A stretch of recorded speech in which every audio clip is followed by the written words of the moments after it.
Reasoning വരുമ്പോൾ നമുക്ക് റീസണിങ്ങിൽ കുറച്ച് ട്രിക്കി ആയിട്ട് തോന്നാം. പസിൽ സോൾവ് ചെയ്യാൻ ആ ടൈമിനുള്ളിൽ പറ്റത്തില്ല. പസിലിരുന്ന് പോയി കഴിഞ്ഞാൽ ബാക്കിയൊന്നും നമുക്ക് ചെയ്യാൻ പറ്റത്തില്ല. അങ്ങനെ ഒരു പ്രശ്നമുണ്ട്. ഞാൻ ആക്ച്വലി സോഴ്സിൽ നിന്നൊക്കെ വീട്ടിലിരുന്ന് പസിൽ സോൾവ് ചെയ്യാറുണ്ട്. പിന്നെ എക്സാം ഹോളിൽ പോകുമ്പോഴും പസിൽ ലാസ്റ്റിലേക്ക് മാറ്റി വെച്ചിട്ട് ബാക്കി ചെയ്യാൻ പറ്റുന്നതൊക്കെ പെട്ടെന്ന് ചെയ്യും. എന്നിട്ട് ജസ്റ്റ് ഒന്ന് നോക്കും, ഒരു 2 മിനിറ്റ് നോക്കും ആ പസിൽ എന്നെ കൊണ്ട് ചെയ്യാൻ പറ്റുമോ എന്ന്. എന്നാൽ ഞാനത് ചെയ്യും. എന്നിട്ട് ചെയ്യാൻ പറ്റാത്തത് ഞാൻ ലീവ് ചെയ്യും. ഞാൻ മുമ്പൊക്കെ മെയിൻസ് എഴുതുമ്പോൾ എനിക്കൊരു പ്രശ്നം ഉണ്ടായിരുന്നു. കറണ്ട് അഫയേഴ്സിലാണെങ്കിൽ ക്വസ്റ്റ്യൻ വായിക്കുമ്പോൾ എവിടെയോ കേട്ടിട്ടുണ്ട് എന്ന് കരുതിയിട്ട് കറക്കി കുത്താനുള്ള ഒരു ടെൻഡൻസി ഉണ്ടാവും. അത് എക്സാം ഹോളിൽ ഇരിക്കുമ്പോൾ എനിക്ക് ഭയങ്കരമായിട്ട് ഉണ്ടാവാറുണ്ടായിരുന്നു. അതെന്റെ നെഗറ്റീവ് നന്നായിട്ട് അടിക്കുമായിരുന്നു. മാത്രമല്ല എക്സാമിന് ഭയങ്കരമായിട്ട് നെഗറ്റീവ് പോകും. അങ്ങനെയാണ് കട്ട് ഓഫ് ക്ലിയർ ചെയ്യാതിരുന്നത്. അത് ഈ വർഷം ഞാൻ എന്നെ തന്നെ കൺട്രോൾ ചെയ്തു. എക്സാം ഹോളിൽ പോയിട്ട് ഞാൻ എന്നോട് തന്നെ പറയും, ചെയ്യരുത്, ഷുവർ ആണെങ്കിൽ മാത്രമേ ആ ക്വസ്റ്റ്യൻ ചെയ്യാവൂ എന്ന്.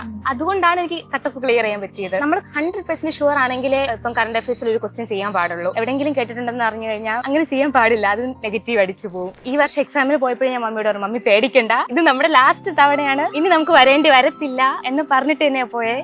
കേട്ടപ്പോ എന്തായിരുന്നു പേരൻസിന്റെ ഒരു റെസ്പോൺസ്? മമ്മിയും പപ്പിയും വീട്ടിലില്ലാത്തതുകൊണ്ട് ഞാൻ ഒറ്റയ്ക്ക് വീട്ടില്ല. അപ്പൊ ഞാൻ ഒറ്റയ്ക്ക് ഇരുന്ന് റിസൾട്ട് നോക്കി. റിസൾട്ട് കണ്ട സമയത്ത് ആക്ച്വലി എനിക്ക് സങ്കടമാണോ സന്തോഷമാണോ, ഞാൻ ആ തറയിലിരുന്ന് കരഞ്ഞു കുറച്ച് സമയം. മമ്മിയും പപ്പിയൊക്കെ ഞാൻ ഫോൺ വിളിച്ചാ പറഞ്ഞത്. ഞാൻ മമ്മിയോട് വിളിച്ചു, മമ്മി ഉണ്ട് IOB-യിലാണ് എന്ന് പറഞ്ഞപ്പോൾ മമ്മിക്ക് ഭയങ്കര സന്തോഷമായി. മമ്മിക്ക് വാക്കുകളൊന്നും കിട്ടുന്നില്ല. അത് കഴിഞ്ഞാൽ ഞാൻ പറഞ്ഞ മമ്മി ഞാൻ പിന്നെ വിളിക്കാം എന്ന് കരുതിയിട്ട് അടുത്ത് ഞാൻ പപ്പയെ വിളിച്ചു. പപ്പയെ വിളിച്ചു പറഞ്ഞപ്പോൾ പപ്പ ഫോണിൽ കൂടെ കരയാൻ തുടങ്ങി. അപ്പൊ ഭയങ്കര കരച്ചിലായിരുന്നു. അപ്പൊ എന്നോട് പറഞ്ഞു, നിന്നോട് ഞാൻ പറഞ്ഞില്ലേ നിനക്ക് കിട്ടും. പപ്പ എപ്പോഴും എന്നോട് പറഞ്ഞു, നീ പ്രാർത്ഥിക്കുന്നതൊക്കെ കിട്ടുമെന്ന്. അപ്പൊ കണ്ടില്ലേ ഞാൻ പറഞ്ഞതുപോലെ കിട്ടിയില്ലേ എന്ന്. അതേപോലെ എന്റെ മമ്മി പപ്പ പോലെ എനിക്ക് ഇമ്പോർട്ടന്റ് ആയിട്ടൊരു ഒരാളാണ് എന്റെ മാമൻ. മാമനോട് വിളിച്ചു പറഞ്ഞു, മാമനും സെയിം ഇതിനെ ഫുൾ കരച്ചില്.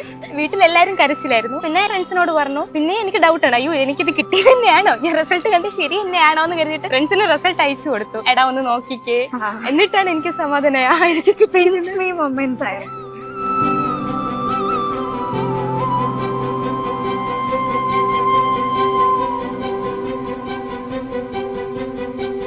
Hi everyone, welcome to Varantha race YouTube channel. ഞാൻ മനുപ്രിയ. ഞാൻ ഇന്നിവിടെ നിൽക്കുന്നത് നമ്മുടെ കനകക്കുന്നിന്റെ ഓപ്പോസിറ്റ് ഉള്ള ലക്ഷ്മി പാർക്കിലാണ്. എന്തിനാണെന്ന് അറിയണ്ടേ, നമ്മുടെ പുതിയൊരു സക്സസ് സ്റ്റോറി ആയിട്ട് നമ്മുടെ അഞ്ജനയ്ക്ക് വേണ്ടി വെയിറ്റ് ചെയ്ത് നിൽക്കുകയാണ്. ഈ കഴിഞ്ഞ IBPS ക്ലർക്ക് എക്സാം ക്ലിയർ ചെയ്തിട്ടുള്ള അഞ്ജനയ്ക്ക് വേണ്ടിയിട്ടാണ് നമ്മളിപ്പോൾ വെയിറ്റ് ചെയ്ത് നിൽക്കുന്നത്. പുള്ളിക്കാരി ഇതുവരെ എത്തിയിട്ടില്ല. നമുക്ക് വരുന്നല്ലോ അഞ്ജന. വെൽക്കം അഞ്ജന. ഓക്കെ, അഞ്ജനയ്ക്ക് IOB-യിലാണ് കിട്ടിയിരിക്കുന്നത്. ഓക്കെ, നമുക്ക് അഞ്ജനയുടെ വിശേഷങ്ങൾ അറിയാം. അഞ്ജന എവിടെയാണോ സ്ഥലം? അതെ, ഞാൻ ട്രിവാൻഡ്രത്ത് വെള്ളാർടിയിൽ നിന്നാണ് വരുന്നത്. ഞാൻ ഇപ്പൊ റീസെന്റ് ആയിട്ട് IBPS ക്ലർക്ക് ക്ലിയർ ആയിട്ടുണ്ട്. അഞ്ജനയുടെ വീട്ടിൽ ആരൊക്കെയുണ്ട്? എന്റെ വീട്ടിലും മമ്മിയും പപ്പ, പിന്നെ ഞാൻ ഒറ്റ മോളാണ്. അഞ്ജന. ഓക്കെ, അപ്പോ ഇത് എത്രാമത്തെ അറ്റംപ്റ്റ് ആണ് അഞ്ജനയുടെ? ഞാൻ പഠിക്കുന്ന സമയത്ത് ഒരിക്കൽ എഴുതിയിട്ടുണ്ട്. അത് കഴിഞ്ഞിട്ട് സീരിയസ് അറ്റംപ്റ്റ് ആണെങ്കിൽ 3rd അറ്റംപ്റ്റ് ആണ്. ഓക്കെ, അപ്പോ എത്ര വർഷമായിട്ടാണ് ഇപ്പം? ഞാൻ ആക്ച്വലി 2021 പാസ് ഔട്ട് ആണ്. ഡിഗ്രി കഴിഞ്ഞു. അപ്പൊ തന്നെ റേസിൽ ജോയിൻ ചെയ്തു. ആ ഇയർ തൊട്ട് അവിടെ പഠിക്കുന്നുണ്ട്, റേസ് പഠിക്കുന്നുണ്ട്. അപ്പൊ തൊട്ട് പ്രിപ്പറേഷൻ നടക്കുവാണ്. ഇതുവരെയും പ്രിപ്പയർ ചെയ്തുകൊണ്ടിരിക്കുവായിരുന്നു. എന്തായിരുന്നു ബാക്ക്ഗ്രൗണ്ട്? എന്തായിരുന്നു? ഞാൻ BSc മാത്തമാറ്റിക്സ് ഗ്രാജുവേറ്റ് ആണ്. BSc മാത്തമാറ്റിക്സ് ഏത് കോളേജായിരുന്നു? മാറിവാനിസ്, ഇവിടെ നാലഞ്ചിറ. അപ്പൊ ആ ഒരു ഡിഗ്രി BSc മാത്തമാറ്റിക്സ് എന്ന് പറയുന്ന ഡിഗ്രി അഞ്ജനയെ ഈ എക്സാമിന് പ്രിപ്പയർ ചെയ്യാൻ ഹെൽപ്പ് ചെയ്തിട്ടുണ്ടായിരുന്നോ? അങ്ങനെ ചോദിച്ചാൽ ഓഫ് കോഴ്സ് മാത്സ് പഠിച്ചത് കൊണ്ട് പിന്നെ മാത്സ് എനിക്ക് ഇഷ്ടമാണ്. അപ്പോഴത്തേക്കും അതുകൊണ്ട് ബാങ്ക് എക്സാം ഈസി ആയിട്ട് തോന്നിയിട്ടുണ്ട്, മാത്സ് ഇഷ്ടമായത് കൊണ്ട്. പക്ഷെ നമ്മള് BSc പഠിക്കുന്ന മാത്സ് ആയിരിക്കില്ല. അതല്ല. അപ്പൊ ഇവിടെ വന്നിട്ട് ഈ ട്രിവാൻഡ്രം റേസ് ആരാ സജസ്റ്റ് ചെയ്തത് അഞ്ജനയ്ക്ക്? ആക്ച്വലി ഞാൻ ട്രിവാൻഡ്രത്ത് തന്നെ കോച്ചിങ് ചെയ്യണമെന്ന് കരുതിയിട്ട് ഞാൻ തന്നെ ഗൂഗിളിൽ സെർച്ച് ചെയ്ത് കണ്ടുപിടിച്ചതാ. റേറ്റിംഗ് ഉള്ളത് നോക്കിയിട്ട് ഗൂഗിളിൽ സെർച്ച് ചെയ്ത് കണ്ടുപിടിച്ച് വന്ന് ജോയിൻ ചെയ്തു. അപ്പൊ എങ്ങനെയായിരുന്നു പ്രിപ്പറേഷൻ ടൈമിലുള്ള എന്തെങ്കിലും മെമ്മറീസ് ഷെയർ ചെയ്യാൻ പറഞ്ഞാൽ എന്ത് ഷെയർ ചെയ്യും? അതായത് വരാന്ത റേസിന്റെ ടൈമിൽ പഠിച്ചുകൊണ്ടിരുന്ന ടൈമിൽ വരാന്ത റേസ് തന്നെയാണ് എന്നെ ഹെൽപ്പ് ചെയ്തിട്ടുള്ളത്. പ്രിപ്പറേഷൻ ഇത്രത്തോളം എത്തിക്കാൻ വേണ്ടിയിട്ട് ഹെൽപ്പ് ചെയ്തിട്ടുള്ള റേസ് തന്നെയാണ്. ഞാൻ ആക്ച്വലി റേസിൽ ഒരു 1 ഇയർ മാത്രമേ പഠിച്ചിട്ടുള്ളൂ. 2021 പഠിച്ചു. 2022 വരെ റേസിലുണ്ടായിരുന്നു. ഒരു ബേസ് കിട്ടി. ആ ഒരു ബേസിൽ നിന്നാണ് ഞാൻ വീട്ടിലിരുന്നാണ് പ്രിപ്പയർ ചെയ്തുകൊണ്ടിരുന്നത്. ഒരു ബേസ് കിട്ടാൻ റേസ് നന്നായിട്ട് ഹെൽപ്പ് ചെയ്തിട്ടുണ്ട്. എനിക്ക് ഏറ്റവും ഹെൽപ്ഫുൾ ആയിട്ട് തോന്നി സൂപ്പർ ബാച്ച് എന്ന് പറഞ്ഞിട്ട് ഒരു പ്രോഗ്രാം ഉണ്ടായിരുന്നു, ഒരു 30 days പ്രോഗ്രാം. ആ ഒരു പ്രോഗ്രാം എനിക്ക് ഭയങ്കര ഹെൽപ്ഫുൾ ആയിട്ട് തോന്നിയിട്ടുണ്ട്. എന്റെ പ്രിലിംസിന് വേണ്ടിയിട്ട് ഭയങ്കര ഹെൽപ്ഫുൾ ആയിരുന്നു അത്. പിന്നെ ഒരു ബേസ് ഉണ്ടാക്കി എടുത്തിട്ട് ഞാൻ ബാക്കി വീട്ടിലിരുന്നായിരുന്നു പ്രിപ്പറേഷൻ. അത് കഴിഞ്ഞിട്ട് ആക്ച്വലി പിന്നെ മെയിൻസ് കിട്ടാതായപ്പോഴത്തേക്കും ഭയങ്കര ഒരു ഇതുണ്ടായിരുന്നു. അപ്പം 2023 ആയപ്പോഴത്തേക്കും ഞാൻ PV-യിലേക്ക് ജോയിൻ ചെയ്തു. ഞാൻ PV-യിലെയും സ്റ്റുഡന്റ് ആയിരുന്നു. ഓക്കെ. അപ്പോ നമ്മളിപ്പം തേർഡ് അറ്റംപ്റ്റ് ആയിരുന്നല്ലോ അഞ്ജനയുടെ. അപ്പം ആദ്യത്തെ 2 വട്ടം കിട്ടിയില്ല. അപ്പം എന്നിട്ടും നമുക്ക് വീണ്ടും ട്രൈ ചെയ്യണം എന്നുള്ളൊരു മോട്ടിവേഷൻ അതെങ്ങനെയായിരുന്നു കൊണ്ടുവന്നത്? ഓഫ്കോഴ്സ് വീട്ടുകാർ സപ്പോർട്ടീവ് ആയിരുന്നു. എന്നോട് പറഞ്ഞു കിട്ടുന്നവരെ എഴുതിക്കോ, നിന്നെ കൊണ്ട് പറ്റും, നീ ഇത്രയും ഹാർഡ് വർക്ക് ചെയ്യുന്നില്ലേ. അതേപോലെ ഞാൻ ഡൗൺ ആകുമ്പോഴൊക്കെ എൻ്റെ ഫ്രണ്ട്സും പറയും, എടി നീ ഇത്രയും എഫേർട്ട് ഇടുന്നില്ലേ, അപ്പം എഫേർട്ടിന് ഉറപ്പായിട്ടും ഒരു റിസൾട്ട് കിട്ടും, സോ ഉറപ്പായിട്ടും കിട്ടുമെന്ന് നല്ലൊരു മോട്ടിവേഷൻ, ബാക്ക് സപ്പോർട്ട് ഉണ്ടായിരുന്നു. പിന്നെ എനിക്കും ഒരു ജോബ് വേണം, കാരണം എൻ്റെ വീട്ടിൽ ഞാൻ ഒറ്റ മോളായതുകൊണ്ട് ഞാനാണ് എൻ്റെ വീട്ടുകാരെ ഇനിയുള്ള കാലം ഫിനാൻഷ്യലി സപ്പോർട്ട് ചെയ്യേണ്ടത്. അപ്പം എനിക്കൊരു ജോബ് കിട്ടിയേ പറ്റൂ. അപ്പൊ ആ ഒരു തോട്ടാണ്, എൻ്റെ വീട്ടുകാർക്ക് ഞാനേ ഉള്ളൂ എന്നൊരു തോട്ടാണ് മോട്ടിവേറ്റ് ആയിട്ടിരിക്കാൻ. അമ്മ അച്ഛനൊക്കെ എന്താ ചെയ്യുന്നത്? പപ്പ ചെങ്ങന്നൂരാണ്, പപ്പ തയ്യലാണ് ജോലി. പിന്നെ മമ്മി ഒരു മെഡിക്കൽ ഷോപ്പിൽ സെയിൽസ് ഗേൾ ആയിട്ട്. അപ്പം ജോലി വേണം, ഇൻഡിപെൻഡന്റ് ആവണം, ഒരു ഗവൺമെന്റ് ജോലി നമുക്ക് ഇമ്പോർട്ടന്റ് ആണെന്ന് പറയുന്ന തോട്ട് നേരത്തെ ഉണ്ടായിരുന്നു. അതെ, നേരത്തെ ഞാൻ സ്കൂൾ പഠിക്കുമ്പോൾ തൊട്ടേ എൻ്റെ ആഗ്രഹമായിരുന്നു എനിക്കൊരു ഗവൺമെന്റ് ജോലി വേണം എന്നുള്ളത്. അപ്പൊ അപ്പോഴേ ഉണ്ടായിരുന്നു എനിക്കൊരു ബാങ്കിൽ തന്നെ കയറണം. ബാങ്കിൽ കയറണമെന്ന് ആ ടൈമിലായിരുന്നു. അപ്പൊ എനിക്കൊരു ഗവൺമെന്റ് ജോലി വേണം, ഒരു സെക്യൂർ ആയിട്ടൊരു ജോബ് വേണം, കാരണം എന്നാൽ മാത്രമേ എനിക്ക് എന്റെ വീട്ടുകാരെ സപ്പോർട്ട് ചെയ്യാൻ പറ്റത്തുള്ളൂ എന്നൊരു തോട്ട് അപ്പോഴേ ഉണ്ടായിരുന്നു. ബാങ്ക് മാത്രമായിരുന്നു നോക്കിക്കൊണ്ടിരുന്നത്, വേറെ എക്സാംസ് എഴുതുന്നുണ്ട്? പ്രിപ്പറേഷൻ തുടങ്ങിയ സമയത്ത് ബാങ്ക് മാത്രം, പിന്നെ PSC നോക്കുന്നുണ്ടായിരുന്നു. അപ്പോ പ്രിലിംസിന് കട്ട് ഓഫ് എത്രയായിരുന്നു? ഒരു 70+ ഉണ്ടായിരുന്നു. 70+ കട്ട് ഓഫ് ഉണ്ടായിരുന്നു.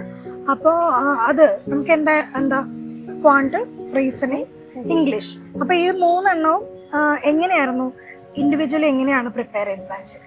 ആക്ച്വലി പ്രിപ്പറേഷൻ ചെയ്ത സമയത്ത് റീസണിങ് എനിക്ക് എൻ്റെ ഒരു സ്ട്രോങ് പോയിന്റ് തന്നെയായിരുന്നു. QAയും കുഴപ്പമില്ല, പക്ഷെ എനിക്ക് ഏറ്റവും വീക്കായിട്ട് എനിക്ക് തോന്നുന്നത് ഇംഗ്ലീഷാണ്.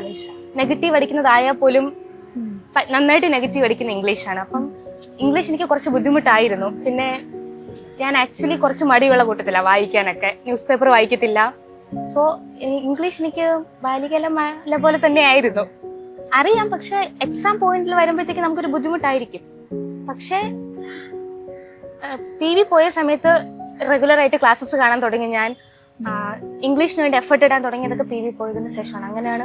ഇംഗ്ലീഷിന് ഇപ്പൊ ഈ പറഞ്ഞ പോലെ എങ്ങനെയായിരുന്നു ഇംപ്രൂവ് ചെയ്യാനുള്ള എന്തെങ്കിലും ടിപ്സ് ആസ്പിരൻസിന് കൊടുക്കാൻ പറഞ്ഞാൽ എന്താ പറയുക? ഞാൻ ആക്ച്വലി വായിക്കാത്തത് കൊണ്ട് അതിനെപ്പറ്റി പറയാൻ എനിക്കറിയത്തില്ല. പക്ഷെ ഞാൻ ഇംപ്രൂവ് ചെയ്തത് മോക്കിൽ കൂടെ കിട്ടുന്ന വൊക്കാബും അങ്ങനെയൊക്കെയാണ് ഞാൻ ഇംപ്രൂവ് ആക്കിയത്. അപ്പോൾ നമ്മൾ മെയിൻസിലേക്ക് വരുമ്പോൾ നമുക്കൊരു അഡീഷണൽ ഇതുണ്ട്, എന്തുവാ, കറണ്ട് അഫയേഴ്സ്. അപ്പൊ അതെങ്ങനെയായിരുന്നു? കറണ്ട് അഫയേഴ്സ് ഞാൻ പഠിക്കണമെന്ന് തോന്നുമ്പോൾ ഞാൻ ഡെയിലി പഠിക്കാറുണ്ട്. PV-യിലായിരുന്ന സമയത്താണ് കൂടുതൽ കറണ്ട് അഫയേഴ്സിന് വേണ്ടി ഞാൻ വർക്ക് ചെയ്തിട്ടുള്ളത്. ഡെയിലി പഠിക്കും, ഡെയിലി ഞാൻ നോട്ട്സ് എഴുതി തന്നെ പഠിക്കും. കാരണം എനിക്ക് നോട്ട്സ് എഴുതുമ്പോഴേ കൂടുതലും ഓർമ്മ നിൽക്കത്തുള്ളൂ എന്നാണ് എനിക്ക് തോന്നുന്നത്. ഞാൻ അങ്ങനെ തന്നെയാണ് ചെയ്യുക. അപ്പോൾ എന്ത് ന്യൂസ് കണ്ടാലും ഞാൻ അതിന്റെ നോട്ട്ബുക്കിൽ കുറിച്ച് എഴുതി വെച്ചിട്ടാണ് പഠിക്കുന്നത്. പിന്നെ എക്സാം എടുക്കുമ്പോൾ ഞാൻ മന്ത്ലി PDF ആണ് കൂടുതലായിട്ട് റിവൈസ് ചെയ്യാറ്. മന്ത്ലി PDF ആണ് റിവൈസ് ചെയ്ത്. അപ്പൊ ന്യൂസ് പേപ്പേഴ്സ് ആണ്? ഞാൻ അഫയേഴ്സ് ക്ലൗഡിന്റെ PDF-കളാണ് പഠിക്കുന്നത്. ഓക്കെ. അപ്പൊ നമ്മള് മെയിൻസ് എക്സാം ഉണ്ട്, അപ്പൊ മെയിൻസിന് മാത്രമേ ഉള്ളൂ കറണ്ട് അഫയേഴ്സ്, പ്രിലിംസിനില്ല. അപ്പൊ ഇത് മുൻകൂട്ടി കണ്ടിട്ട് തന്നെ ആണോ പ്രാക്ടീസ് ചെയ്തിരുന്നത്? അതെ, ഞാൻ ഒരു എക്സാം എടുക്കുന്നതിന് മുന്നേ ഇത്ര മന്ത് കറണ്ട് അഫയേഴ്സ് വേണമല്ലോ നമുക്ക്. അപ്പം ആ മാസം തൊട്ട് ഡെയിലി പഠിച്ചു തുടങ്ങാറുണ്ട്. ഡെയിലി പഠിക്കും. പിന്നെ എക്സാം എടുക്കുമ്പോഴത്തേക്കും റിവൈസ് ചെയ്യുന്നത് മന്ത്ലി PDF ആണ് റിവൈസ് ചെയ്യാറ്. മന്ത്ലി PDF റിവൈസ് ചെയ്യും. പിന്നെ ഡെയിലി നോട്ട്സ് എഴുതി വെക്കാറുണ്ട്. എത്ര മാസത്തിന്റെ കറണ്ട് അഫയേഴ്സ് ആണ് ഒരു ബാങ്ക് എക്സാമിന് നമ്മൾ പഠിക്കേണ്ടത്? 6 മന്താ പറയുന്നേ. ഞാൻ കൂടുതലും ഫോക്കസ് ചെയ്യുന്നത് ലാസ്റ്റ് 3-4 months ആണ് നന്നായിട്ട് നോക്കുന്നത്. അത് നന്നായിട്ട് പഠിക്കും. അതത്രയാണ് ഞാൻ നന്നായിട്ട് പഠിക്കുന്നത്. അല്ല, മെയിൻസ് വരുമ്പോ റീസണിങ്ങിന്റെ ലെവൽ ഇത്തിരി കൂടും. അതെ. അപ്പൊ അതെങ്ങനെയാണ്? അതിന് പ്രിലിംസിന്റെ പ്രിപ്പറേഷൻ മാത്രം മതിയോ, അതോ കുറച്ചുകൂടെ വേറെ എക്സ്ട്രാ ആയിട്ട് ടൈമിന് എഫേർട്ട് ഇട്ടിട്ടാണോ പ്രാക്ടീസ്? പസിൽസ് ആണ്. റീസണിങ് വരുമ്പോൾ നമുക്ക് റീസണിങ്ങിൽ കുറച്ച് ട്രിക്കി ആയിട്ട് തോന്നാം. പസിൽ സോൾവ് ചെയ്യാൻ ആ ടൈമിനുള്ളിൽ പറ്റത്തില്ല. പസിലിരുന്ന് പോയി കഴിഞ്ഞാൽ ബാക്കിയൊന്നും നമുക്ക് ചെയ്യാൻ പറ്റത്തില്ല. അങ്ങനെ ഒരു പ്രശ്നമുണ്ട്. ഞാൻ ആക്ച്വലി സോഴ്സിൽ നിന്നൊക്കെ വീട്ടിലിരുന്ന് പസിൽ സോൾവ് ചെയ്യാറുണ്ട്. പിന്നെ എക്സാം ഹാളിൽ പോകുമ്പോഴും പസിൽ ലാസ്റ്റിലേക്ക് മാറ്റി വെച്ചിട്ട് ബാക്കി ചെയ്യാൻ പറ്റുന്നതൊക്കെ പെട്ടെന്ന് ചെയ്യും. എന്നിട്ട് ജസ്റ്റ് ഒന്ന് നോക്കും, ഒരു 2 മിനിറ്റ് നോക്കും ആ പസിൽ എന്നെ കൊണ്ട് ചെയ്യാൻ പറ്റുമോ എന്ന്. എന്നാൽ ഞാനത് ചെയ്യും. എന്നിട്ട് ചെയ്യാൻ പറ്റാത്തത് ഞാൻ ലീവ് ചെയ്യും. ഞാൻ മുമ്പൊക്കെ മെയിൻസ് എഴുതുമ്പോൾ എനിക്കൊരു പ്രശ്നം ഉണ്ടായിരുന്നു. കറണ്ട് അഫയേഴ്സിലാണെങ്കിൽ ക്വസ്റ്റ്യൻ വായിക്കുമ്പോൾ എവിടെയോ കേട്ടിട്ടുണ്ട് എന്ന് കരുതിയിട്ട് കറക്കി കുത്താനുള്ള ഒരു ടെൻഡൻസി ഉണ്ടാവും. അത് എക്സാം ഹോളിൽ ഇരിക്കുമ്പോൾ എനിക്ക് ഭയങ്കരമായിട്ട് ഉണ്ടാവാറുണ്ടായിരുന്നു. അതെന്റെ നെഗറ്റീവ് നന്നായിട്ട് അടിക്കുമായിരുന്നു. അത് മാത്രമല്ല എക്സാമിന് ഭയങ്കരമായിട്ട് നെഗറ്റീവ് പോവും. അങ്ങനെയാണ് കട്ട് ഓഫ് ക്ലിയർ ചെയ്യാതിരുന്നത്. അത് ഈ വർഷം ഞാൻ എന്നെ തന്നെ കൺട്രോൾ ചെയ്തു. എക്സാം ഹോളിൽ പോയിട്ട് ഞാൻ എന്നോട് തന്നെ പറയും, ചെയ്യരുത്, എത്ര ഷുവർ ആണെങ്കിൽ മാത്രമേ ആ ക്വസ്റ്റ്യൻ ചെയ്യാവൂ എന്ന. അതുകൊണ്ടാണ് എനിക്ക് കട്ട് ഓഫ് ക്ലിയർ ചെയ്യാൻ പറ്റിയത്. നമ്മൾ 100% ഷുവർ ആണെങ്കിലേ ഇപ്പം കറണ്ട് അഫയേഴ്സിൽ ഒരു ക്വസ്റ്റ്യൻ ചെയ്യാൻ പാടുള്ളൂ.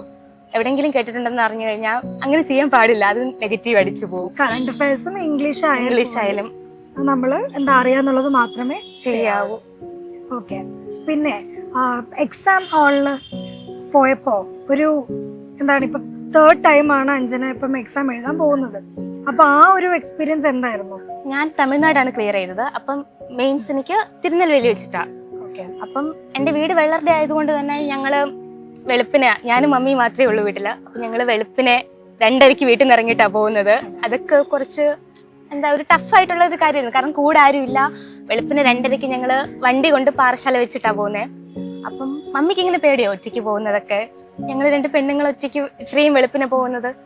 അപ്പം ഈ വർഷം എക്സാമിന് പോയപ്പോഴേ ഞാൻ മമ്മിയോട് പറഞ്ഞു, മമ്മി പേടിക്കണ്ട, ഇത് നമ്മുടെ ലാസ്റ്റ് തവണയാണ്, ഇനി നമുക്ക് വരേണ്ടി വരത്തില്ല എന്ന് പറഞ്ഞിട്ട് തന്നെയാ പോയേ. അതുപോലെ ദൈവം കേട്ടപ്പോ എന്തായിരുന്നു പേരൻസിന്റെ ഒരു റെസ്പോൺസ്? റിസൾട്ട് വന്ന സമയത്ത് മമ്മിയും പപ്പിയും വീട്ടിലില്ലാത്തതുകൊണ്ട് ഞാൻ ഒറ്റയ്ക്ക് വീട്ടില്ല. അപ്പൊ ഞാൻ ഒറ്റയ്ക്ക് ഇരുന്ന റിസൾട്ട് നോക്കിയേ. റിസൾട്ട് കണ്ട സമയത്ത് ആക്ച്വലി എനിക്ക് സങ്കടമാണോ സന്തോഷമാണോ എന്ന് പറയും, ഞാൻ ആ തറയിലിരുന്ന് കരഞ്ഞു കുറച്ച് സമയം. എന്നിട്ട് അത് കഴിഞ്ഞിട്ട് ഞാൻ മമ്മിയെ ഫോൺ വിളിച്ച് പറഞ്ഞു. മമ്മിയും പപ്പയൊക്കെ ഞാൻ ഫോൺ വിളിച്ചാ പറഞ്ഞേ. ഞാൻ മമ്മിയോട് വിളിച്ചു പറഞ്ഞു, മമ്മി ഉണ്ട്, ഇങ്ങനെ IOB-യിലാണ് എന്ന് പറയുമ്പോൾ മമ്മിക്ക് ഭയങ്കര സന്തോഷമായി. മമ്മിക്ക് വാക്കുകളൊന്നും കിട്ടുന്നില്ല. അത് കഴിഞ്ഞാൽ ഞാൻ പറഞ്ഞ മമ്മി ഞാൻ പിന്നെ വിളിക്കാം എന്ന് കരുതിയിട്ട് അടുത്ത് ഞാൻ പപ്പയെ വിളിച്ചു.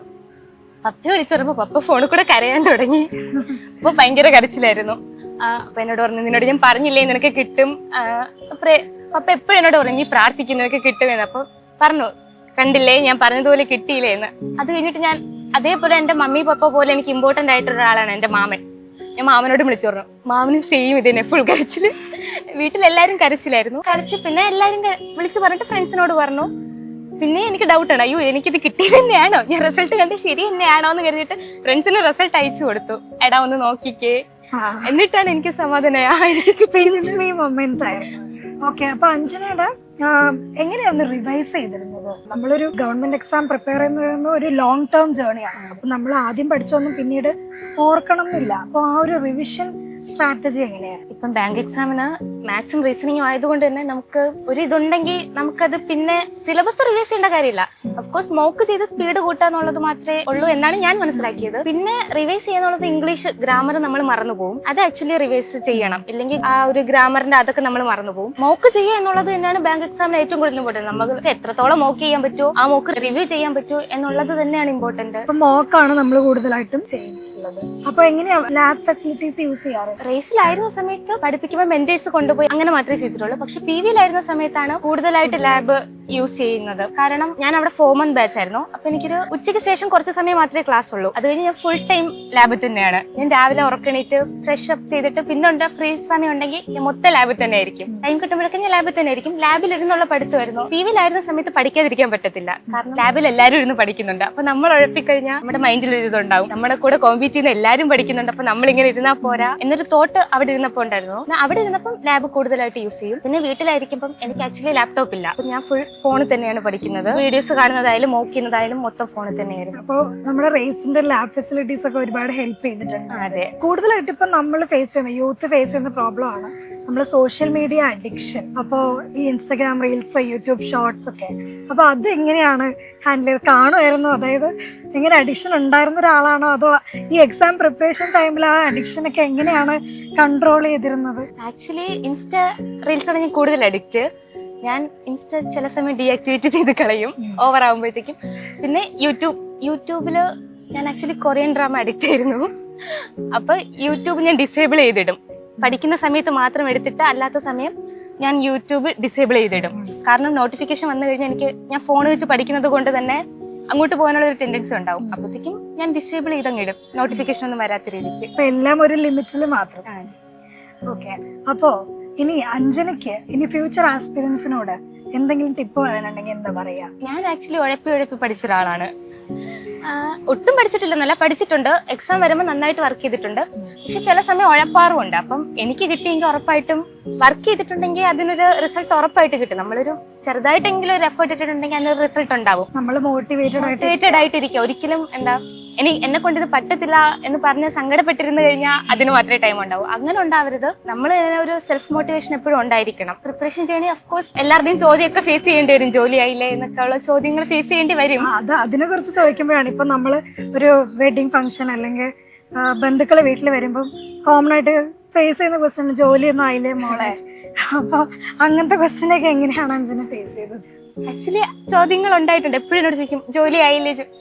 എനിക്ക് ആക്ച്വലി പുറത്തിറങ്ങാൻ തന്നെ മടിയായിരുന്നു ഒരു ടൈമില്. ഞാൻ മമ്മിയോട് പറയും ഞാൻ ഒരിടത്ത് വരുന്നില്ല, ഞാൻ ഈ റൂമിലിരുന്നോളാം എന്ന്. അഥവാ പുറത്തിറങ്ങേണ്ടി വന്നപ്പോൾ ഞാൻ ഹെഡ്സെറ്റ് വെച്ച് കുനിഞ്ഞു നോക്കി നടന്നു പോകും.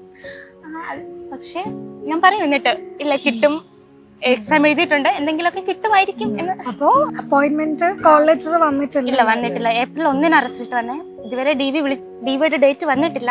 ഒരു കുറച്ച് നാളിനുള്ളിൽ വരുമായിരിക്കും. ഓക്കെ. അപ്പൊ എന്തായാലും താങ്ക് യു അഞ്ജന, നമ്മുടെ കൂടെ ഈ സക്സസ് സ്റ്റോറി ഷെയർ ചെയ്തതിന് thank you. All the best.